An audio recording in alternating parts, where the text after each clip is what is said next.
Hey, John and crew, this is Nader from New York. Huge fan. Thanks for everything you guys do. My question is in regards to Avatar Way of Water. And do you guys think this will be the movie that could bring back 3D as a concept? Because we do know that 3D movies haven't really been as big as they were as a few years back. So maybe this could be the movie that will help, as these movies were filmed for IMAX screens. So maybe they're meant to be filmed in 3D. So what do you guys think? Could this be the movie that brings back 3D again? Thanks, and keep doing what you do.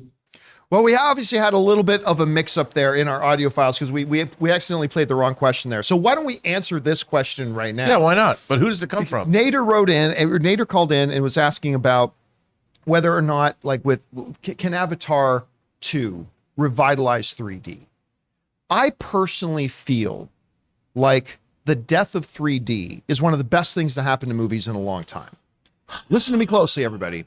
Repeat after me. 3D is a stupid gimmick. 3D is useless and pointless and dumb. Now, that being said, it's not like I've never enjoyed a good 3D. Paul Bettany's movie Priest. I actually enjoyed the 3D in that. Obviously, the first Avatar. I enjoyed the 3D in that. But I remember the first time I saw Avatar, I saw it in 3D. I'm like, and I'm not a 3D fan, but I'm like, that was a good experience. Watching that in 3D, that was a good experience. But then I watched it again in a non-3D theater. I'm like, oh yeah, that was no less of an experience than watching it in the stupid 3D gimmick. And slowly but surely, the world realized that 3D was a stupid, useless gimmick. Yep. As less and less people bought their stupid, useless 3D DVD players and their 3D TVs. And now you're hard pressed. Like it used to be, there was a stretch for about 6 months there where like almost every TV they were trying to hawk on you at Best Buy and everything was a 3D TV. Almost every player they were trying to hawk on you was a 3D player. And guess what? Ain't nobody bought that shit. And then everybody stopped making them. Except for Ray Ora. He bought that shit. I did too. And I think Rob did too. So, look. You want to leave, Rob?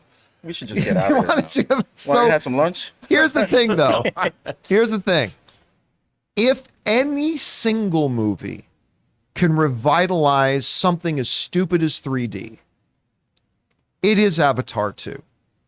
James Cameron is the only person likened unto Cameron is George Lucas when it comes to filmmakers and creators who are trying to push the envelope of what technology can do. And if there is anybody that can get me to appreciate 3D in a movie, well, he did it once with the first Avatar. James Cameron's the guy who can get even me, the most jaded 3D hater, to get me to go, okay, yeah, that was something. He's the guy who can do it. Do I think this will actually spur a revitalization of 3D? Depends. If Avatar 2 cracks 2 billion again, which I don't think it will, it'll make a huge amount of money, but I don't see it breaking 2 billion, but maybe it can. If it does, Rob, there are going to be some real serious conversations that are going to be going on in studio executive suites about maybe we should look at a couple of our films and maybe do them in 3D. I mean, it's just a natural thing for them to do. So will it? I'm going to say I don't think so, but if any movie can, this is the one. Rob, what do you think? Well, first of all, let me speak a little bit in defense of 3D. Yes. Now, the thing about 3D is Avatar was a film that was designed and shot very much so in 3D. And in my mind, especially in 3D IMAX, was the single greatest use of 3D in the history of the medium. And 3D has been with us for quite some time in terms of Hollywood history, over 70 years now. So if it's done well, it can be, I think, great. And home 3D is terrific because it's bright enough. The big problem with 3D is studios saw Avatar and they wanted to cash in.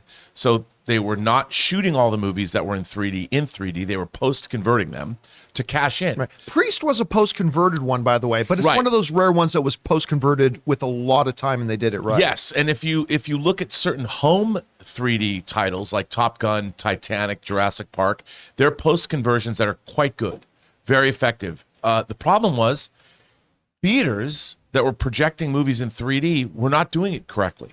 The bulbs were dim, so you couldn't see the image. It was too dark. So people were paying a premium to see 3D titles, and they looked, quite frankly, like shit. And this is on the exhibitors, and it's on the studios for not making sure that their 3D presentations were good. And that's what killed it. Now, it didn't necessarily kill it in other places. Like the Chinese were big on 3D for a long time. The Japanese were big on 3D. And home 3D, there's still people buying every week. They might be less than a percentage point of all the discs sold, but they're still buying them. There's still people buying Rick Ashley albums too, by the way. Just want to throw. You know why there. they are, John? Because people are just never going to give Rick Astley up. He's never going to let you down. He's never going to let you down. And I think Rick rolled. I think wow, we just Rick rolled each other. You did. So I never want to hear that phrase again. Now it's stuck in my Now it's head. playing in my head right Ever now. do I ever want to hear that phrase again? During the show, I like to hear you guys. So I do think the though song. that I think that the look, there's underwater motion capture happening in Avatar: Way of Water. I expect the technological breakthroughs to be pretty extreme in terms of effects technology. James Cameron is always pushing the limits of that. And I think the 3D is probably going to be the best 3D that we've ever seen in our lives, ever. And I think it could lead people to want to adapt to 3D again, but the same thing is going to happen. If they try and do it again, it'll be a cash grab and they won't do it correctly. And we'll get a bunch of shitty 3D, which doesn't help anyone. Unless you're going to go the James Cameron route and shoot something to be in 3D and make sure it's projected in laser projected IMAX in 3D with that premium format projection system, it's never going to work. And of course, if you watch it on a regular screen, it'll be just as good. Anyway, guys, question is for you. Even listen, I get, with all the joke aside, even I got to say, if there is any movie that's going to do it and any filmmaker that's going to do it, it's going to be James Cameron. Because I agree, this movie will be, we're just predicting, we haven't seen it, but this movie will probably be by far the best example of 3D ever in the history of film. And will that spur some kind of a movement? I don't know, guys. Question is for you. Do you miss the days of 3D? Maybe you don't. I don't know. However you guys feel about it, jump down to the comment section below and let us know your thoughts. Guys, we want to take a second to thank the sponsor of this video, Mint Mobile. Mint Mobile offers premium wireless starting at just $15 a month. And now for the plot twist. I'm just kidding. There isn't one. Mint Mobile just has premium wireless from $15 a month. There's no trapping you into a 2-year contract or opening the bill to find all these crazy fees. There's no luring you in with free subscriptions to streaming services that you'll forget to cancel and be charged full price for. With my old wireless provider, every month when I opened the bill, it was like playing roulette. I never knew how big the bill was going to be, and it always seemed to get bigger. With Mint Mobile, it's totally different. I know exactly how little I'm paying every month, and there's never any surprises. Mint Mobile gives you the best rate whether you're buying for one or a family. And at Mint Mobile, families start at just 2 lines. All plans come with unlimited talk and text plus high-speed data delivered on the nation's largest 5G network. And guys, you get to use your own phone with any Mint Mobile plan and keep your same phone number along with all your existing contacts.